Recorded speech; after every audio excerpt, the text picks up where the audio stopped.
Welcome to my channel Veg Delight. Today we are gonna make royal Bhujia Sticks Chutney. So let's begin.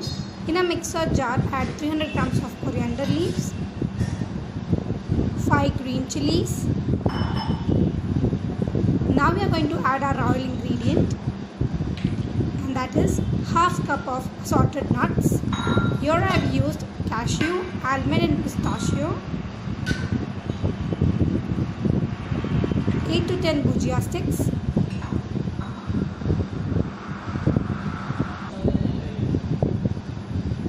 add 2 teaspoons of black salt according to taste, 1 teaspoon chaat masala, half a teaspoon black pepper powder,